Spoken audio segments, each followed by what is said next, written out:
Aventureros, existen más de 200 mitos que nos hablan de diluvios, culturas como Tartesos, zonas geográficas como la Atlántida. Todas probablemente hacen que en nuestro interior se genere una ansia por vivir la aventura, por descubrir misterios. Y hoy es justo lo que vamos a hacer. Hoy llega a Desafío Viajero Gabriel Santana para presentarnos su obra recién salida, prácticamente del horno, Goliat y el origen de Tartesos. Vamos a descubrir qué hay detrás de esta historia porque probablemente nos va a sorprender. Comenzamos.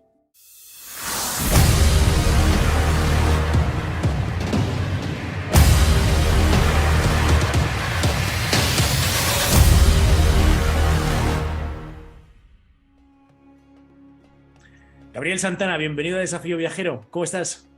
Muy bien, un placer estar con vosotros aquí. Genial. Bueno, te comentaba antes que menuda obra te acabas de sacar. Son prácticamente 300, casi 400 páginas, llenas de información. No hay un párrafo que digas, bueno, esto es paja, nada. O sea, cada párrafo probablemente llevaría a su estudio. Así que nos traes una obra donde profundizas sobre si existió cierta humanidad, hablamos de gente como nosotros, ¿no? Pero que pudo estar tiempo atrás, hablamos siempre de esos periodos en torno al 11.000, 12.000, 10.000 antes de Cristo, ¿no? Estas teorías clásicas que hablan de la Edad de Oro, pero tú le has dado una vuelta de tuerca. Efectivamente, nos hablas de la Atlántida, de que tienes localizadas como 7 Atlántidas y lo metemos todo en la coctelera. Pero lo primero que nos aparece, ya en el título del libro, es la palabra Tartesos. Siempre cuando hemos oído hablar de esto parece que nos viene a la cabeza que fueron los protoandaluces, ¿no? Pero ¿existieron realmente los tartesos? ¿Quiénes fueron? Bueno, pues los tartesos es un mito que trae de cabeza lo que es la arqueología, porque hay gente que afirma y gente que lo desmiente. El mito de Tarteso a día de hoy, lo único que tenemos son las fuentes latinas, griegas, escritores del Renacimiento como Padre Mariana, Fray Agustín de la Concepción, que habla sobre Tarsi, que habló el Papa con el tema de que los Reyes Magos venían de Tarsi. Después tenemos a Schubert, y siempre ha cabalgado entre el mito y la leyenda. También hablan los asirios, ¿no? Los asirios hablan de Tartesos, ¿no? Que comerciaban con Tarsi. Pero aquí hay una cosa, porque yo estoy investigando este tema ahora, sobre los reyes de Tartesos, relacionando con la Atlántida, ¿vale? Pero hay una cosa que yo estoy entre las dos partes, entre dos aguas, como se suele decir. Porque el mito de Tartesos, los reyes de Tartesos no existe nada como los reyes de la historia, ¿no? Supuestamente. Porque los mitos de Tartesos, sobre los reyes que hablan, no existe nada. No existe nada. El único rey que existe es Argantonio, y es posterior al siglo VII a.C. Entonces, no se ha encontrado todavía ninguna tumba de ningún rey. Lo que se encuentra son restos arqueológicos fechados en esa época, que podían ser anterior o posterior. Entonces, ¿de dónde se resume todo esto? Pues de las fuentes latinas y griegas, sobre todo que existieron una civilización. Estrabón habla de el Golfo Tartésico, el Estrecho Tartésico. Hay gente que lo coloca, escritores que los colocan en Tarifa, otros en San Lucas, otros en Barbate, otros sobre todo en la zona del Golfo. Ajá. Pero interesante que el mito de Tarteso relacionado con la Atlántida surge de Donnelly, Ignatius Donnelly, en su libro del siglo XIX que se llama La Atlántida, el mundo antidiluviano. Y él es el que habla, porque muchas veces nos preguntan, sobre todo a mí, la relación entre la Atlántida y Tarteso, y viene de aquí. Pero ahora, a día de hoy no hay nada como decir, por ejemplo, bueno, pues nos encontramos en la ruina de Mérida, y esto fue de los romanos, ¿no? No hay nada 100%, y viene de la fuente. Cuando escuchamos esa teoría, ¿no? De la Atlántida está en la marisma de los hinojos, ¿no? Ahí. ¿Esto tiene alguna relación con Tartesos? Es decir, ¿podemos decir que Tartesos podría ser la Atlántida? Claro, es lo que, refiriéndome al dato que te he dado anteriormente, todo viene de este hombre, de Donnelly, de la Atlántida antediluviana. Schubert, que fue también a principios de siglo, en 1920 más o menos, fue el que empezó también con el mito. ¿Qué ocurre? Que la Atlántida, que es el problema y lo que yo debato en mi libro con muchos amigos, ¿no? Es que la Atlántida está en el Golfo de Cádiz y para mí todo lo que es el Atlántico, para mí, ¿vale? Y ahí se instalan los tartesos. Entonces, como ahí hay una civilización de tartesos, pues todo el mundo está Tarteso Atlántida, porque es el mismo sitio. Pero yo digo en mi libro que vienen después, que eran descendientes de la Atlántida, que después del diluvio se trasladan a las tierras de Canaán. Y yo le doy una vuelta de tuerca y digo que vienen después, con la ayuda de los gigantes, que es el gozo de mi libro, y le doy origen a los tartesos, pero que vienen, que vuelven otra vez a su tierra. Entonces, hay muchos investigadores, amigos míos, como Fernando Fernández, como Manuel Cueva, como Michael O'Donnell, que estuvo en el Cuarto Milenio, le doy un saludo desde aquí. Pues ellos están investigando la Atlántida en ciertos puntos, diferentes puntos, tanto Tartesos como la Atlántida. Uno en San Lucas, otro en Chipiona, otro lo coloca en Huelva, que yo no desmiento quién tiene razón ni quién la deja de tener. Cada uno tiene su teoría, su fundamento, pero la cuadran allí, en el Golfo. Lo que yo creo que, entre comillas, yo discrepo con ellos es que localizan la Atlántida en un sitio, en ese punto de aquí del sur de la península. Y Atlántida es para mí todo el Atlántico. Y entonces, es por eso porque Tarteso se relaciona con la Atlántida, por el sitio geográfico prácticamente. Cuando hace referencia que para ti la Atlántida está en el Atlántico, ¿hablamos de algo que quedaría sumergido que no se ha descubierto? ¿O a qué te refieres en concreto con esa parte del Tartesos más el Atlántico? Pues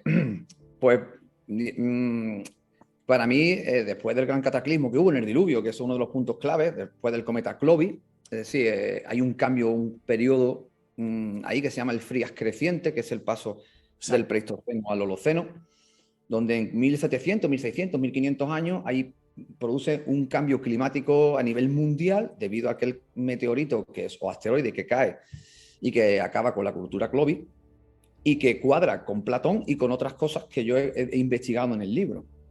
Entonces, eso provoca el gran tsunami que Platón habla, en la gran catástrofe, hundiendo las 7 Atlántidas, no solamente la Atlántida de Platón, sino las 7 Atlántidas, y que aumentó el nivel del mar. Es decir, para los oyentes, 120, el mar estaba antes del gran cataclismo, estaba 120 metros por debajo del nivel actual, 14 kilómetros de línea de costa, lo que el agua se ha comido ha sido increíble. Entonces aumentó a 60 metros y el nivel que tenemos ahora, porque después hubo otra vez una regresión a lo que es un periodo glaciar que cogerá un poco todavía el agua, pero se mantuvo en 60 metros. Yo considero que la Atlántida está debajo de aquellos 60 metros, incluso abajo de las tierras pantagosas, como dice Platón en uno de su capítulo, vamos, del Timeo. Bueno, yo creo que has soltado dos conceptos, ¿no? para tratar. Uno de ellos es el del el cataclismo, ¿no? Producido, entiendo, el Dryas reciente, ¿no? Ese mismo que aparece en Göbekli Tepe cuando observamos ese dintel, ¿no? La estela del buitre, ¿no? Que aparece, da la sensación de que sea un cometa.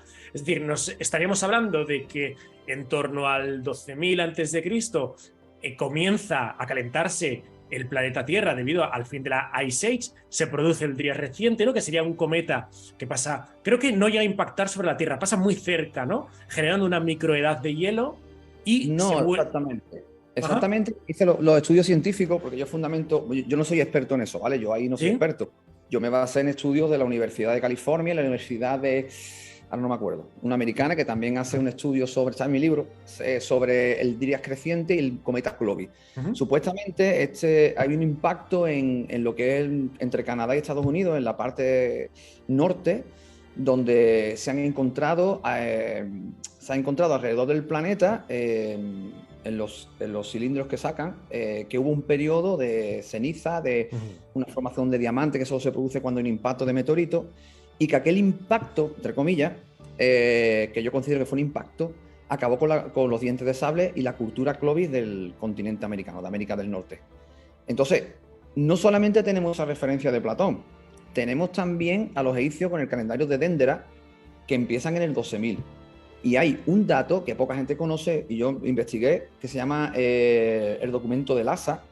Es increíble porque fue lo que me abrió los ojos para este libro y para el segundo, sobre todo porque habla de que, dice, el principio del relato dice que cuando la estrella de Baal, un dios cananeo, cayó sobre las 7 ciudades, hubo destrucción, Es decir, tenemos ahí varios mitos con más de 2000 años que hablan de un gran cataclismo que se produjo. Y exactamente existe ese cataclismo a nivel, llamémoslo geológico. Existió. Y eso fue lo que a mí me abrió los ojos de que algo pasó.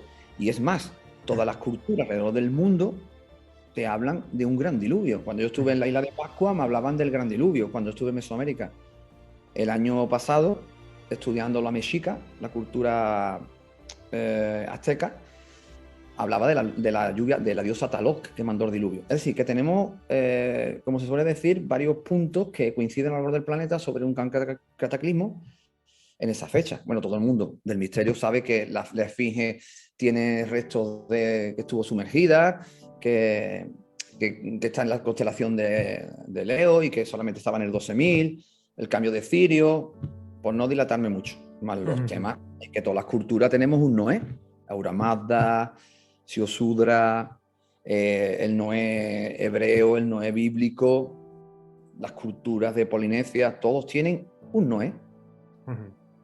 El propio Unapistim, ¿no? Que sería el origen de todo. Ese es el que sale en el Altragesis babilónico. Claro, el otro concepto que has comentado, que yo creo que, tal y como has dicho la palabra, pues habrá muchos que se han puesto las manos sobre la cabeza, ¿no? Es decir, has hablado de los gigantes, ¿no? En tu obra, es verdad que dedicas un gran grueso a hacer un paseo por todo el mundo, haciendo alusión a lugares en los que hay tradiciones de gigantes, incluso a restos arqueológicos de dudosa catalogación, pero en tu opinión, cuando hablamos de gigantes, ¿a qué nos estamos refiriendo? Pues nos estamos refiriendo a varias épocas. Esta teoría es mía, hay muchos autores famosos que también cuadran con los gigantes. Yo meto el tema de los gigantes para que nos escuche, porque yo llego a que Tartessos es ayudado por los gigantes Shardana. Entonces, si yo considero que hay gigantes que ayudan a Tartessos a llegar aquí a España, yo tengo que decir a quien lo lea cómo llegan esos gigantes y de dónde surgen esos gigantes. Entonces, primer punto, toda la mitología tiene seres gigantes. Cualquier película de Hollywood, como por ejemplo Dioses de Egipto, son gigantes. Sí, la epopeya de Gilgamesh, que es la epopeya más antigua, si tú ves a Gilgamesh es un gigante y el león es muy pequeño. Después habla de su altura. Hemos encontrado restos arqueológicos a nivel mundial de cosas gigantes. Los faraones de la primera dinastía tienen objetos que lo podéis ver en el Museo Asmopolidean de Oxford. Tiene un cuchillo enorme. Incluso sus sarcófagos medían casi 2 metros y pico. ¿Qué más decirte? Restos de gigantes hay por el planeta. No las fotos que ponen en internet, que son casi montajes, pero sí existe aquí en España ciertos lugares, sobre todo en el Pirineo, en Garós, en el pueblo de Garós, existe el gigante Garós. Yo investigué allí el gigante Garós, que sale en mi libro, y hablé con el párroco, un octogenario, y me confirmó que a principios de siglo al campanario de la iglesia había un cráneo de un gigante que podía medir unos 3 metros. Pasa que la Universidad de Barcelona se lo llevó. Entonces, esos dioses eran gigantes, convivían con los seres humanos, y después del gran cataclismo, algunos supervivientes tuvieron las tierras de Canaán, de ahí de las tablas de Noé, Sem, Cam, Set, Jafet, y que esos gigantes se establecieron en cierto sitio. Y el último punto ya de mi libro, que yo ya hice y leí el puzzle, es que la Biblia, que no es un hecho histórico, decía que en el Deuteronomio, que hablaba de gigantes. Goliat, el nombre, los refaínes, los sansoneos, los famosos nefilim, eran gigantes. Cuando Moisés manda allí a sus capitanes, por decirlo de alguna manera, viene diciendo asustado que son gigantes. ¿Vale? Para quien no crea la Biblia, John I, que no es un hecho histórico, existen los textos de Ur de Cobre, pero no de la Ur de los caldeos, sino de la Ur que está en la parte de Turquía. Y existen unos textos arqueológicos que dicen que había gigantes en las tierras de Canaán. Y no tenemos y que nadie se olvide, bueno, que Cam es uno de los descendientes hijos de Noé. Y Noé es un supuesto gigante antidiluviano. Bueno, pero hablamos de gigantes de, pues, yo qué sé, personas de 2 metros, o hablamos de Ah, cosas mucho más exageradas. mira, esto es debatir, por decirlo de una manera, nunca vamos a encontrar, si no es mi opinión, yo la pongo aquí, quien lo quiera que lo coja y quien no. No intento convencer a nadie. Pero yo considero que medían entre 6, por decirte un número, 6, 7 metros. Lo que pasa que después el gen se ha mantenido, pero cada vez más pequeño. Dicen, es que el hombre cada vez es más alto. Si por esa regla fuera, nosotros teníamos que medir ya los 10 metros, ¿no? Según la evolución. Y yo soy unos 75 y hemos variado muy poco. Y son pocos los casos. Yo no tengo amigos que midan más de 2 metros, 2 metros y medio, 2 metros 30, 2 metros 20. Es como si el gen se mantuviera y mutara alguna vez de esos gigantes. Entonces, después, claro, el cruce, es mi teoría, ¿no? El cruce entre humano y gigante, pues daba lugar a gente de 3 metros y cada vez más pequeño. Existen muchos datos en mi libro, sobre todo el gigante Goth, que existió en Amán, la capital de Jordania. Yo estuve en su museo y allí había un sarcófago, yo no lo vi, simplemente porque fui a investigarlo, pero ya no estaba, que medía más de 3 metros. Incluso su cama, según la Biblia, medía 4,5 metros. Y después, durante un tiempo, se guardó a modo de símbolo, porque siempre dicen que son símbolos, en el Museo de Amán. Es muy fuerte. Incluso, te voy a dar un dato más, Goliat, la ciudad de Goliat, que se encuentra en Ascalón, en Israel, cuando los arqueólogos en el 2015, eso sale en mi libro, hacen unas prospecciones y descubren una puerta de 4 metros de altura. Pero ellos dicen que era por la grandeza de su imperio en la ciudad de Goliat. Claro, aquí siempre vamos a tener la duda, ¿no? De si esas representaciones a tamaña altura lo que están tratando de hacer es exagerar una divinidad, ¿no? Yo qué sé, por ejemplo, pues hablamos del gigante Atacama, ¿no? Que de hablas en tu libro. Hablamos de las propias líneas de Nazca, ¿no? Que tenemos al propio astronauta. Pero claro, yo también me pregunto, efectivamente, el astronauta diríamos que es un gigante, ¿no? O el gigante Atacama.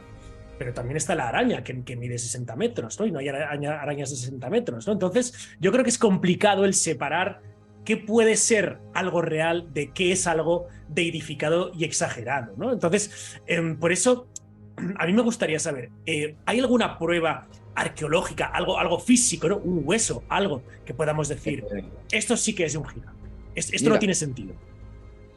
hablándome de las líneas de Nazca, yo considero que las líneas de Nazca no lo veo tan bien como un gigante, yo lo veo como que quieren decir algo a las estrellas, que alguien que veía desde el cielo, por ejemplo. Yo estuve sobrevolando la línea de Nazca, pero, por ejemplo, te voy a poner 3 puntos. Uno, en piedra. Si la gente de Extremadura, Badajoz, parte de Sevilla, del campo de Guadalquivir Norte, parte de Huelva, parte de Badajoz, existen las estelas de Guerrero. Se consideran del bronce, pero no se pueden datar. Bueno, pues es donde James Cameron se basa de la supuesta Atlántida, y que yo considero el fin de la Atlántida, en fin.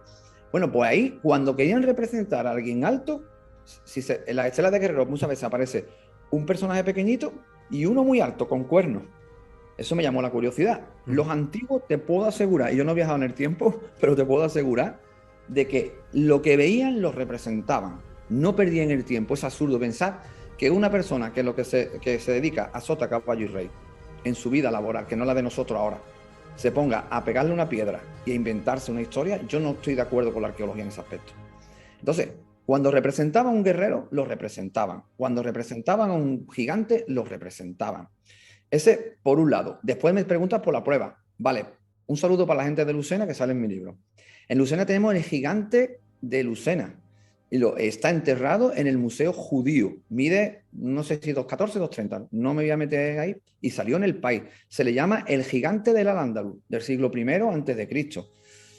También Lucena tiene mucho misterio con el tema. Sale en mi libro sobre Noé. ¿Vale?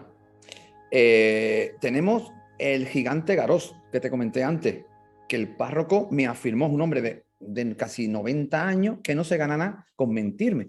Y en verdad no me quiere ni atender, pero me afirmó. Después encontraron los gigantes de Almería. Tenemos leyendas de gigantes por toda España. Y como digo en mi libro, la tradición de los gigantes cabezudos, de las cabalgatas. Yo soy de Cádiz, cabalgatas de Cádiz, muchos gigantes también en Valencia, el toro. hay mucha tradición al gigante. Después te vas a otras islas y tienes también el misterio del gigante. Y las pruebas arqueológicas han existido. Las tenemos. Las hachas de Bagdad, el pie de Goliat, algunas que se me quedan en el tintero. Hay una más también que no sé cómo se llama. Lo que he dicho antes de los primeros faraones. Se consideran a los primeros faraones de Egipto, el rey escorpión, gigantes.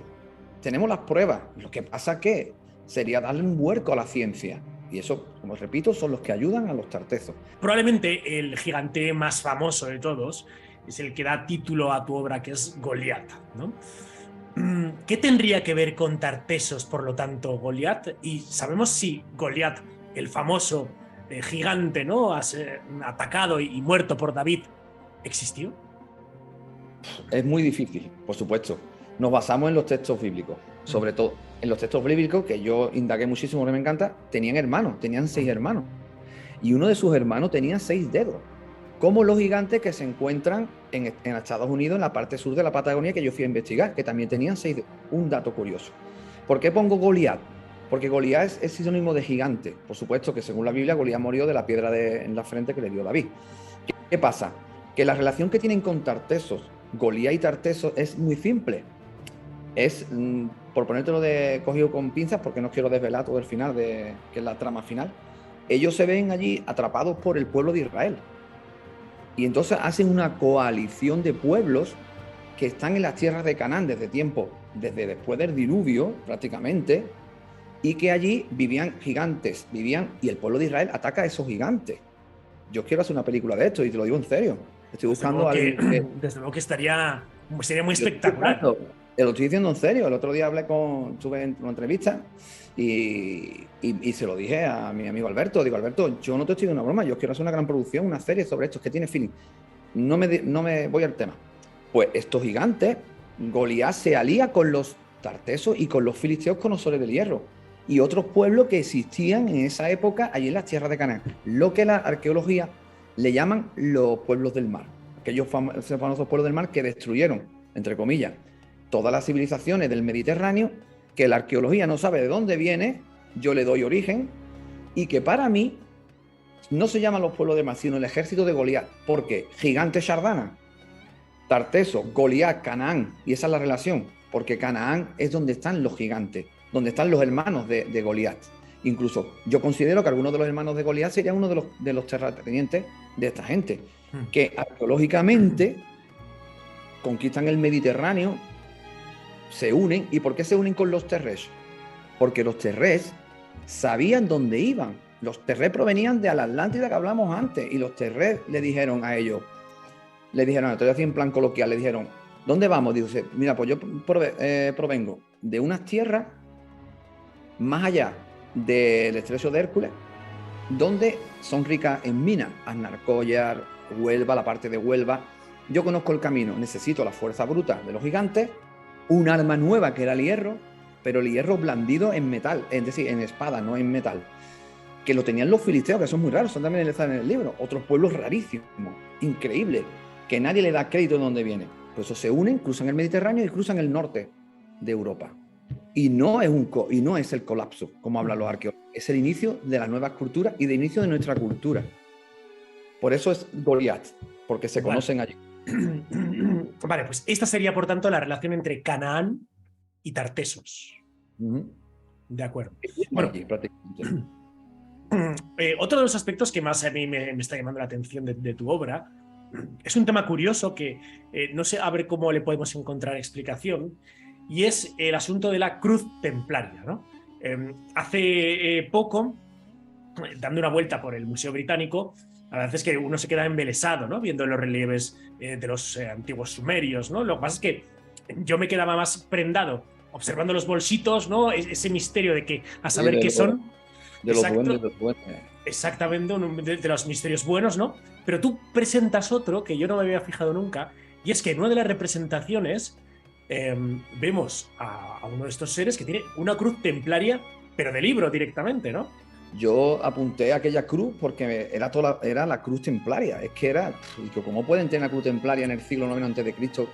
cuando la cruz templaria aparece en la primera cruzada con Godofredo de Bouillon? Es decir, que sale ahí en el temple. Ahí yo lo dejé en el aire y ya después pues investigué el mapa de Sipar. Y para no hacer esto más largo, pues yo vi que el mapa de Sipar, que es un mapa, el mapa de Sipar representa el centro del mundo en la época sumeria, ¿vale? Es un mapa muy antiguo, 2400, la época caldea. Ajá. Tenía una curiosidad, tenía como son 7, bueno, está roto, pero tiene 7 triángulos isósceles, pero tiene el centro un río y un par de ríos tiene, ¿no? Entonces, a mí me recordaba el Mare Oceanum de la iglesia, que se representa las 3 tierras, las tierras de Jafé, de Sem y de Can, que son África, Asia y Libia. Digo, hostia, esto se está representando entonces el mapa de Sipar y el primer mapa, que es el Mare Oceanum, son iguales. Ahí me di cuenta también que el crismón papal de Constantino también seguía esa línea. Si ves el crismón papal de Constantino, tiene la Tau y la Rho, ¿no? Y llegué a otra conclusión más. Digo, del mismo modo, y siguiendo, te voy a leer tal como tengo en el libro. Con la Tau, esta última letra del alfabeto hebreo y símbolo de Ezequiel, quien a modo de sello la colocó en la frente de los últimos entre los últimos. Por orden de Dios la colocó sobre aquellos que debían ser librados del castigo. Y pregunto, ¿serían los últimos los descendientes que sobrevivieron al castigo de los dioses? ¿O fueron elegidos por los dioses supervivientes? Quiere decirse que el mapa de Sipar, el Orbin, el Pantocrator, que el Pantocrator es románico, donde sale Cristo en el centro y después también aparece como unos ríos. Es como si hiciera una derivación, pero sí se mantiene el mismo mapa. Me están contando que aquella cruz, que aquel ya mapa, ya lo sabía la iglesia, y que Nibiru se llama el planeta del cruce, y aquella cruz tenía que ver con aquel primer planeta, que Sipar aparece también en la tablilla sumeria como donde el planeta del cruce se cruza. Yo llegué a esa conclusión de que todos los mapas, lo pueden ver en mi libro, que está más detallado, es un símbolo encubierta, es decir, que la cruz templaria era Sipar, donde el conocimiento de la humanidad volvió después del diluvio. Caldeo el Beroso, hablaba, del siglo III a.C., hablaba que Sipar era donde los dioses volvieron con el conocimiento. Entonces me resultó muy extraño. Y Bueno, desde luego que interesantísimo el tema de la cruz. Claro, has citado lo de Nibiru, que, bueno, todos que somos un poco ajenos al tema de los Anunnaki, ¿no? Te suena pues que si Enki, y el planeta Nibiru, tal, pero esto es algo real. Es decir, ¿podemos dar credibilidad a que exista un planeta llamado Nibiru y que esté ahí? Esto es meterte en un pantano, vamos, ahora mismo. Hay defensores de Seteria Sitchin, eso sale en el 2º planeta, en el libro perdido de Enki. Seteria Sitchin fue el primero, entre comillas, que tradujo las tablillas sumerias. Él tenía parte de verdad y parte de fantasía. Sí. Es cierto que Seteria Sitchin se adelantó a su tiempo antes de la sonda Voyager, cuando el tema de Neptuno, que ya él decía en su libro de cómo era y todavía no se habían estudiado. Pero en otras cosas fantaseaba. Yo no creo que aquí vinieron los Anunnaki por el tema del oro. No sé si fue Nibiru quien se cruzó por el planeta cuando el cometa Clovis, por ejemplo, que hay muchos defensores de esa teoría. No hay una base. A mí no me gusta poner en mi libro lo que yo no pueda fundamentar. Y yo no puedo fundamentar Nibiru. Yo lo dejo caer aquí porque te voy a dar un dato. En el famoso sello sumerio VA243 del Museo de Berlín o el disco sumerio K8538 aparece la cruz templaria y pongo, ¿será la cruz templaria el símbolo del planeta errante de Nibiru? Pero no entro más en detalle porque es como easy. Bueno, oye, ya lo sabéis, aventureros, opinad a ver qué os parece esto, una teoría desde luego distinta, algo que no había parecido. Así que, Gabriel Santana, ahí lo tenemos, Goliat y el origen de Tartessos. A mí me está encantando. Uno podrá estar más o menos de acuerdo con algunas cosas, pero desde luego es que es un ensayo estudioso donde se nota que le has metido muchísimas horas y que es una investigación de primera mano, que todo lo que cuenta aquí Gabriel lo ha vivido, ha viajado él y son sus propias conclusiones, ¿no? Para concluir, Gabriel, venga, a Gabriel Santana le ponen a cenar con 3 personajes de la historia. ¿A qué 3 metes en la cena? Leonardo da Vinci. Akenatón, Ajá. Alejandro Magno. Bueno, oye, gran cena, ¿eh? Gran cena. Pero yo no pagaría la cena, la pagan ellos. En fin, que te dejo para ti las últimas palabras para despedirte. Tenéis una obra en todas las librerías. Os voy a poner un enlace en la descripción. Así que gracias de corazón por haber estado en Desafío Viajero. Gabriel, tus palabras para terminar. Pues nada, que ha sido un placer. Como siempre digo, todas las entrevistas se me hacen muy cortas. Me gustaría que duraran horas. Ha sido un placer estar contigo, con tu canal, con tu gente, y que muchísimas gracias por la difusión del libro, y que nos vemos en otra, en cualquier misterio que tengáis, cualquier cosa, pues podemos echar otro ratito. Y muchísimas Fantástico. gracias, corazón. Fantástico. Bueno, pues te deseo mucho éxito, Gabriel Santana, con Goliat y el origen de Tartessos. Ahí lo tenemos. Aventureros, nos vemos el próximo domingo. Seguimos con Misterios de Grecia. Ya veréis qué sorpresa va a llegar. Hasta la vista.